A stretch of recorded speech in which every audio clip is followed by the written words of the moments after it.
Forget the end of the story. We all know how this chapter ends. Kevin Durant becomes the NBA champion for the first time in history, for his first time in history. He's the MVP final, and he shuts down haters around the world, right? But I want you to forget about the end of the story, because very often that's what we do. Very often we look at the accolades that people have, and we say, oh man, that man has a big car. I'd sure like to have that big car. Very often we look at the headlines in the newspaper. We watch the victory parades and we say, man, I sure would love to be in that space, but we pay no credence to the journey. So today I want to talk to you about that journey.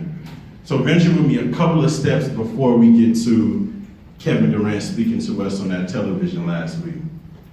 So for those of you that don't know, let me set the scene for the NBA Finals. You have two of the greatest teams that the NBA has ever seen, the Golden State Warriors and the Cleveland Cavaliers. Both set with some of the greatest basketball players that ever played the game. They're going head to head, and they're here for the third year in a row. Well, I want you guys to, the first stop on this journey is Game 3 of that series. Now, in order to understand the gravity of Game 3, I want you guys to understand Games 1 and Game 2. Games 1 and Game 2, the Golden State Warriors destroyed the Cleveland Cavaliers. It wasn't even fun to watch, right? It was a blowout. They showed you that they were the best team at that moment. But in Game 3, people didn't understand it. There was a champion on the other side of that court as well. LeBron James was not ready to go out. He was not ready to quit just yet. So Game 3 started totally differently than Games 1 and 2. Cleveland Cavaliers were up the vast majority of the game, and Golden State had their backs against the wall. Final minute of the game. And for anybody that knows basketball, the final minute of the game is very important, especially because at this point, the Golden State Warriors have been able to chip away at the Cleveland Cavaliers lead, and Cleveland leads by 2 points. Golden State has the ball with less than 1 minute left. The ball is inbound, the clock is ticking. Kevin Durant from Prince George's County gets the ball. He dribbles down the court, and before his team could even get set, before the defender LeBron James could even get set, Kevin Durant calmly walks up to the three-point line.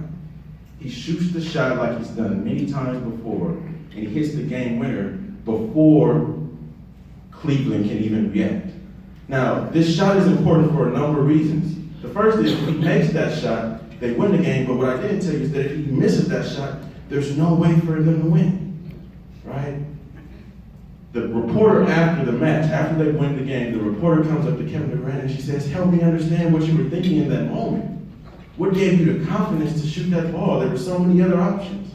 And Kevin Durant said something that I won't forget. He said, all I could visualize was the bottom of the net. I've been shooting this shot my entire life, right? Lesson number 2, champions are made in the gym. Kevin Durant didn't become a champion when he made that game-winning shot that then allowed them to win that game in the subsequent game. Kevin Durant became a champion when he was in the gym at Seat Pleasant, shooting that ball when there were no cameras around him, when there was nobody around there to pat him on the back and say, that a boy. When he was in that gym in college at Texas, shooting the ball after all of his teammates left the gym. When he was at the NBA Combine as a 180-pounder, being laughed at because he couldn't bench press 225. These are the moments that Kevin Durant became a champion and that allowed him to step up to that plate in Game 3 confidently, right? You guys are going to have to build your championship pedigree in the gym as well. So what does that mean for you? Some of you guys in college, the vast majority of you are standing on the precipice. For you, the gym doesn't necessarily look like going to the gym and lifting weights. It doesn't necessarily look like going to the gym and shooting shots at the free throw over and over and over again. But for you, the gym is you understanding your path to success and you working tirelessly to make sure that you're the best at the table over and over and over again. Your shooting in the gym will be practicing for that exam that you just don't get in that calculus course. Your shooting in the gym is going to be turning down that young lady that says, let's go out on this Friday night, when you know you need to be in those books.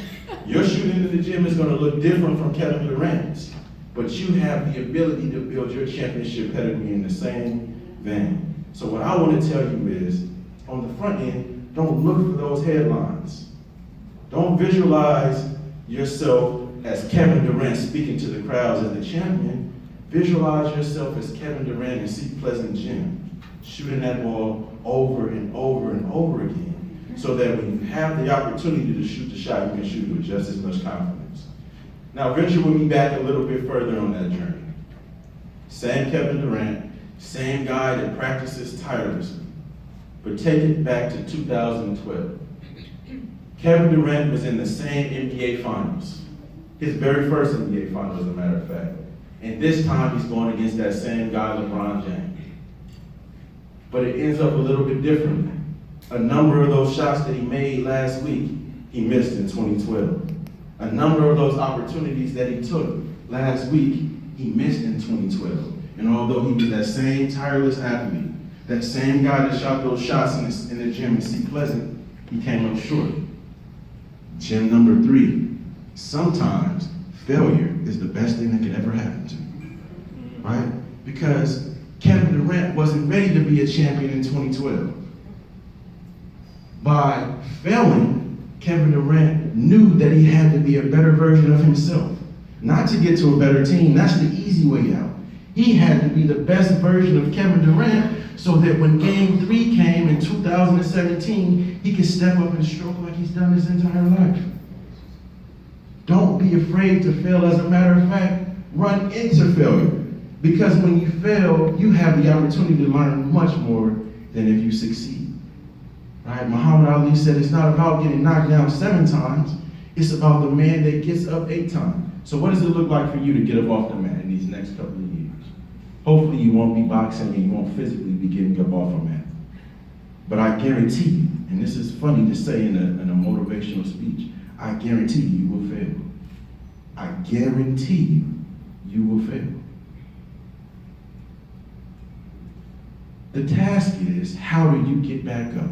When you get that first letter grade on that exam, that doesn't look like it did in high school, because the truth of the matter is the work is going to get more difficult. The work that you're going to experience at this next level is leaps and bounds more difficult than the work that you experienced in high school. It's going to catch you off guard at some point, right? But what happens when you get that letter grade, it doesn't look like what you want it to look like?